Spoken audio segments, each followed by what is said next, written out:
ഒരൊറ്റ സംശയമുള്ളൂ, ലവ് ജിഹാദ് ഉണ്ടോ എന്നുള്ളത്. ചിലപ്പോൾ അൻസാരി ഉസ്താദിന്റെ വാക്കുകളൊക്കെ ശരിക്ക് കുറുക്കി കൊള്ളാറുണ്ട്. ഇതൊന്ന് കേട്ടു. കൊച്ചു കേരളത്തിൽ നടക്കുന്ന പ്രയാഗ്രാജ് കുംഭമേളയിലെ സൂപ്പർ സ്റ്റാർ മൊണാലിസയെ ലവ് ജിഹാദിലൂടെ ഒരുത്തൻ മതം മാറ്റി കൊണ്ടുവന്ന് കേരളത്തിൽ വെച്ച് അവന് നിക്കാഹ് നടന്നു. ആലോചിക്ക്. എന്നിട്ട് നിക്കാഹാനന്തരം മണിയറയെ കയറി കഴിഞ്ഞാൽ പിന്നെ നിസ്കാരം നടക്കാത്തത് കൊണ്ട് ഉച്ചക്ക് 1 മണിക്ക് തന്നെ രണ്ടുപേരും കൂടെ തഹജ്ജുദ് നിസ്കരിക്കാൻ വേണ്ടി പാളയംപള്ളിയിൽ ഒന്ന് കണ്ടു നോക്കിയാൽ പാളയംപള്ളി കയറുന്ന ആ രംഗം എന്ന് പറഞ്ഞു. സത്യം പറഞ്ഞു കഴിഞ്ഞാല് ഈ ഉസ്താദ് ഇതിലൊരു കളിപ്പിക്കുന്ന രീതിയിലാണ് കാര്യങ്ങളൊക്കെ പറഞ്ഞു വെച്ചത്. ശരിയാണ്, നമ്മുടെ കേരളത്തില് മൊണാലിസയും ഒപ്പം തന്നെ അവരുടെ ഇഷ്ട സുഹൃത്ത് അവർ വിവാഹം കഴിക്കുകയാണ്, ഭർത്താവായിട്ട് സ്വീകരിക്കുകയാണ്. 6 മാസം മുമ്പ് പരിചയപ്പെട്ട ഒരാളെയാണ് ഒരു വിവാഹം കഴിക്കുന്നത്. അവർ മുസ്ലിമാണ്. മൊണാലിസ ഒരു ഹിന്ദുവാണ്. നമ്മുടെ കേരളത്തിൽ അപ്പോഴത്തേക്കും മൊണാലിസയും ഈ ഒരു മുസ്ലിം ചെറുപ്പക്കാരും കൂട്ടിയിട്ട് ഇത് ഒരു ലവ് ജിഹാദാണ് എന്ന രീതിയിലൊക്കെ പ്രചാരങ്ങളൊക്കെ അപ്പോഴേക്കും നമ്മുടെ കേരളത്തിലൊക്കെ നടന്നു എന്നതാണ്. അപ്പൊ അതിനെതിരെയുള്ള ഒരു ഡയലോഗും അല്ലെങ്കിൽ ഒരു വീഡിയോ ആയിട്ടാണ് ഉസ്താദ് ഇങ്ങനെയൊക്കെ വന്നത്. എന്തായാലും ഇതിങ്ങനെ വന്ന സമയത്ത് നമ്മളെല്ലാവരും വിചാരിച്ചു, ശരിയാണല്ലോ, ചങ്ങാതി ഒരു മുസ്ലിം ആണല്ലോ, മറ്റേ ആള് ഒരു ഹിന്ദു ആണല്ലോ. ഇനിയിപ്പോ ഹിന്ദു മതാചാരപ്രകാരം വിവാഹം കഴിക്കുമ്പോ മുസ്ലിം ആചാരപ്രകാരം വിവാഹം കഴിക്കുമെന്ന് ചോദിച്ചപ്പോൾ ഒന്നും കാണുന്നില്ല. ഹിന്ദു മതാചാരപ്രകാരമുള്ള വിവാഹം കാണാനില്ല, മുസ്ലിം മതാചാരപ്രകാരം വിവാഹം കാണും. പക്ഷെ താലികെട്ട് കാണാനുണ്ട്, അങ്ങോട്ടും ഇങ്ങോട്ടും മാലൊക്കെ ഇടുന്നുണ്ട്. അത് ഹിന്ദുക്കളും മുസ്ലിങ്ങളും ചെയ്യുന്ന ഒരു പരിപാടിയാണ്. ഇതൊക്കെ കഴിഞ്ഞപ്പോഴാണ് പിന്നെ സിന്ദൂരം ചാർത്തുന്നത്. അതിപ്പോ മുസ്ലിങ്ങൾ ചെയ്യാറില്ലല്ലോ, ഹിന്ദുക്കൾ മാത്രമല്ലേ ചെയ്യാറുള്ളൂ എന്നീ പറയുന്ന കൺഫ്യൂഷൻസ് ഒക്കെ ഉണ്ടായ ആളുകൾക്ക് സ്വാഭാവികമായിട്ട് അത്തരം കൺഫ്യൂഷൻസ് ഒക്കെ ഉണ്ടാവും. ഇങ്ങനെ കൺഫ്യൂഷൻസ് ഒക്കെ ഉള്ള സമയത്താണ് അവസാനം നമ്മുടെ ആ 2 ആളുകൾ ഒരുമിച്ച് കൂടി ഒരു വർത്തമാനം പറയാൻ ഇറങ്ങി തിരിച്ചേ. ഒന്ന് കണ്ടോക്കണം കേട്ടോ, എങ്കിലും നിങ്ങൾക്ക് അത് മനസ്സിലാവുള്ളൂ. എവിടെ അത്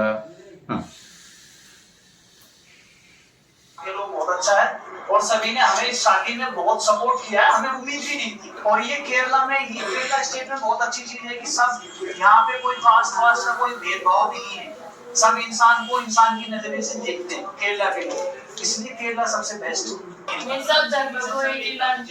പറയുന്നത് കേരളത്തെ അതിഗംഭീരമായിട്ട് പുകഴ്ത്തുകയാണ്. ഒരു തരത്തിൽ മോശമായിട്ട് ഈ 2 പേർക്കും കേരളത്തെ പറ്റി പറയാനില്ല. ഇപ്പോഴും ആ മുസ്ലിം ചെറുപ്പക്കാരൻ നെറ്റിലൊരു കൂറൊക്കെ ധരിച്ചിട്ടാണ് നിൽക്കുന്നത്. ഭയങ്കര ഇൻട്രസ്റ്റിംഗ് ആയിട്ടുള്ള ഒരു പ്രസ് മീറ്റ് ആണ് തോന്നിപ്പോകുന്നു. ऐसा कुछ नहीं, हमने दोनों में से किसी ने भी कोई धर्म नहीं बदला है, ना कोई कन्वर्ट किया है। सरकार का, केरला सरकार का बहुत बहुत थैंक यू, बहुत बहुत धन्यवाद, क्योंकि बहुत सपोर्ट किया है। शादी में आए, हमें आशीर्वाद देने के लिए आए, बहुत बहुत धन्यवाद। और मंदिर का भी, जिस मंदिर में हमने शादी की है उसका भी बहुत बहुत धन्यवाद। അവിടെ പറഞ്ഞൊരു ഏറ്റവും പ്രധാനപ്പെട്ട കാര്യം ഇത്രയാണ് കേട്ടോ. അത് ഭയങ്കര രസകരമായിട്ട് എനിക്ക് തോന്നിപ്പോയി. ഞാനൊരു മുസ്ലിമാണ്, വിവാഹശേഷവും ഞാനൊരു മുസ്ലിം ആവും. ഇവളൊരു ഹിന്ദുവാണ്, വിവാഹശേഷവും ഇവളൊരു ഹിന്ദു ആവും. അവൾ ഹിന്ദുവായിട്ട് തന്നെ ജീവിക്കും, ഞാൻ മുസ്ലിമായിട്ട് ജീവിക്കും. ഈ ചങ്ങാതി സിനിമയിലൊക്കെ അഭിനയിക്കുന്ന ഒരാളെന്നൊക്കെ പറയുന്നുണ്ട്. ഏതൊക്കെ മലയാള സിനിമയിലൊക്കെ അഭിനയിച്ചിട്ടുണ്ട് എന്നുള്ളൊരു വാക്ക് കൂടി പറയുന്നത് ഇതിനൊക്കെ ഭാഗമായിട്ടായിരിക്കും. അദ്ദേഹത്തോട് നേരെ പെണ്ണിനെയും കൊണ്ട് ഇങ്ങോട്ട് പോരെ എന്നൊക്കെ പറഞ്ഞത് ഇതിൻ്റെയൊക്കെ ഭാഗമായിട്ടായിരിക്കും എന്ന് ഞാൻ വിചാരിക്കുന്നു കേട്ടോ. എന്തൊക്കെയായാലും കേരളത്തില് ഇമാതിരി പരിപ്പൊന്നും വേവില്ല എന്നൊക്കെ ഏകദേശം എല്ലാവർക്കും ബോധ്യമായിട്ടുണ്ട്. ബൈ.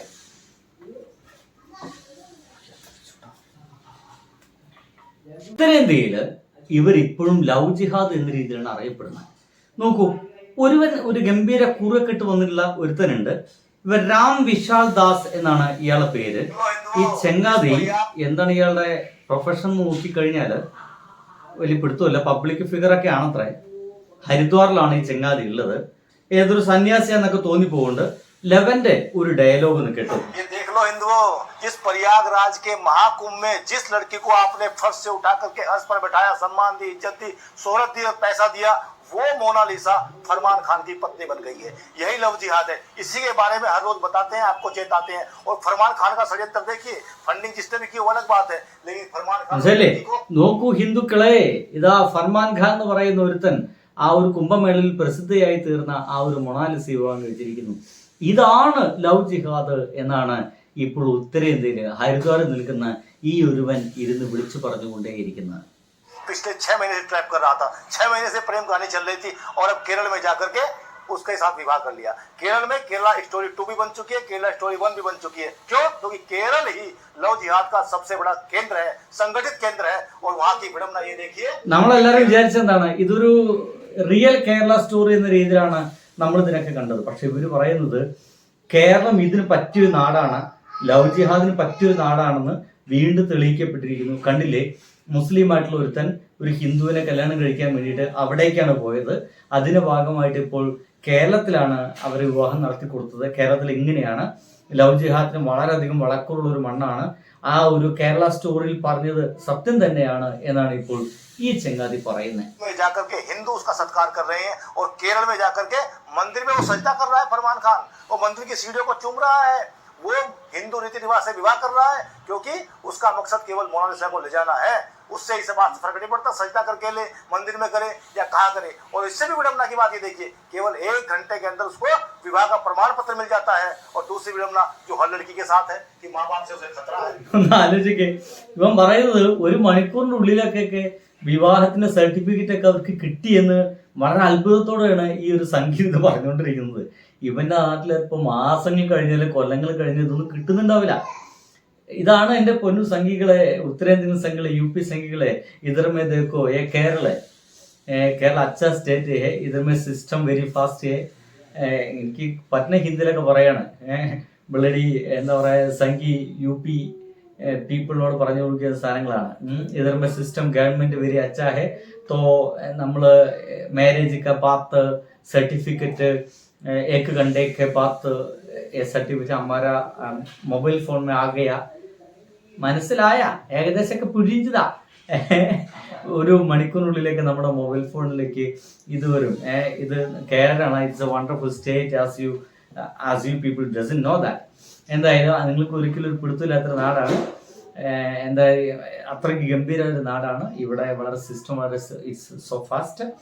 നിങ്ങളുടെ മാരേജ് സർട്ടിഫിക്കറ്റ് എന്താ പറയുക, certificate will be in your mobile phone very soon. So if you apply. അപ്പോൾ ഇതൊക്കെ ഭയങ്കര സിമ്പിൾ ആയിട്ടുള്ള കാര്യമാണ്. പക്ഷേ ഇവിടെ ഈ ചങ്ങാതി ഇപ്പോഴും ഇതൊരു ലവ് ജിഹാദ് തന്നെയാണെന്നാണ് പറഞ്ഞു വെക്കുന്നത്. എൻ്റെ ഒരു വലിയൊരു കൺസേൺ കൂടി പറയാൻ കേട്ടോ. ഇവർ രണ്ടുപേരും ഇനിയിപ്പോൾ ഉത്തരേന്ത്യയിലേക്ക് യാത്ര തിരിച്ചിട്ടുണ്ട്. ഇവരവിടെ എത്തിക്കഴിഞ്ഞാൽ ഇവരുടെ ജീവിതം ബാക്കി ഉണ്ടാവും എന്നുള്ളതാണ് ഞാനിപ്പോൾ സംശയിക്കുന്നത്. खतरा तो होगा ही होगा क्योंकि आप लव जिहाद की शिकार हो चुकी हो। आपके अंदर उतना बुद्धि और विवेक नहीं है, आपकी उम्र कम है, आपको सोच समझ नहीं है। लेकिन हम हर रोज समझाने की बात करते हैं, हर रोज समझाते हैं, तब भी नहीं समझ पा रहे हो। ये बहुत बड़ा दुर्भाग्य है। अगली नजर आपकी बहन बेटियों पर है। सब सावधान हो जाओ, हर घर तक वीडियो को पहुंचाओ क्योंकि ये बहुत बड़ा षड्यंत्र चल रहा है। आपको लगता है बहुत छोटी कहानी, ഇതിന്റെ ഭാഗമായിട്ട് ഇനിയിപ്പോ നമ്മളൊക്കെ പ്രതീക്ഷിക്കേണ്ട ഒരു വലിയ കാര്യം എന്താ വെച്ച് കഴിഞ്ഞാല്, അവിടെ ചിലപ്പോൾ ആക്രമിക്കപ്പെടുക തീർച്ചയായിട്ടും അവരുടെ കുടുംബക്കാരായിരിക്കും. ആ ഒരു മൊണാലിസയുടെ കുടുംബക്കാരായിരിക്കും 100% ഒരു പക്ഷേ ഇതിന്റെ ഭാഗമായിട്ട് ആക്രമിക്കപ്പെടുന്നുണ്ടായിരിക്കുക. ഇവിടെ മൊണാലിസൊക്കെ നമ്മളിങ്ങനെ പറയുന്നുണ്ട്. പക്ഷേ ഈ ലവ് ജിഹാദിന് വേണ്ടിയിട്ട് ഒരു പെണ്ണിന് വിട്ടുകൊടുത്ത ഫാമിലി എന്ന രീതിയിൽ ഒരു പക്ഷേ മൊണാലിസയുടെ വീട്ടുകാർ എത്രത്തോളം ഇത് അംഗീകരിക്കുമെന്ന് പറയാൻ കഴിയില്ല. നിങ്ങൾ മനസ്സിലാക്കേണ്ടത്, ഈ വീഡിയോ താഴെ ഷെയർ ഓൾ ഹിന്ദുസ് എന്നൊക്കെ പറഞ്ഞിട്ട് ഒരു സാധനമുണ്ട്. എല്ലാ ഹിന്ദുക്കളോടും ഷെയർ ചെയ്യാനൊക്കെ ഇതിൽ പറഞ്ഞിട്ടുണ്ടെന്നാണ്. എല്ലാവരും ഇതിനെ ലവ് ലവ് ലവ് എന്നിട്ട് ഒട്ടുമിക്ക ആൾക്കാരും അതിന് ശരിവെക്കുന്ന സംഗതി തന്നെയാണ് കാണാനുള്ളത്. Guruji will be available it suits case very soon. Oh my goodness, കണ്ടില്ലേ ഗുരുജി പേടിക്കേണ്ട, അവരെ പെട്ടെന്ന് തന്നെ സൂട്ട് കേസിൽ കിട്ടുമെന്നാണ് ഒരു ഹിന്ദിക്കാർ എഴുതി വെച്ചിരിക്കുന്നത്. ഒരുവൻ എഴുതിയിരിക്കുന്ന സാധനം ട്രാൻസ്ലേറ്റ് ചെയ്ത് കഴിഞ്ഞാൽ എന്ത് കിട്ടുമെന്നുള്ളതാണ്. കേരള മിനി പാകിസ്ഥാൻ എന്നാണ് ഒരു സംഖ്യ എഴുതി വെച്ചിരിക്കുന്നത്. നമുക്ക് ഒരു രക്ഷയില്ലട്ടോ ഇവന്മാരൊക്കെ.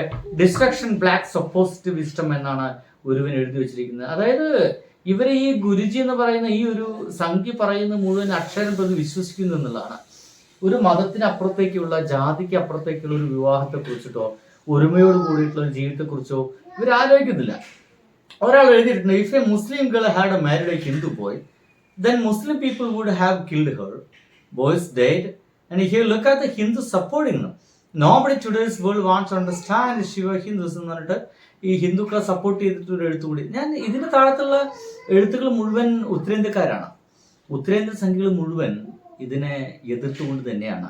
ഈ രണ്ടുപേരും എന്ത് ധൈര്യത്തിലാണ് ഇനി അങ്ങോട്ട് പോകുന്നതെന്ന് മാത്രമാണ് എൻ്റെ ഒരു ചോദ്യം. ഭീകരമായിരിക്കും.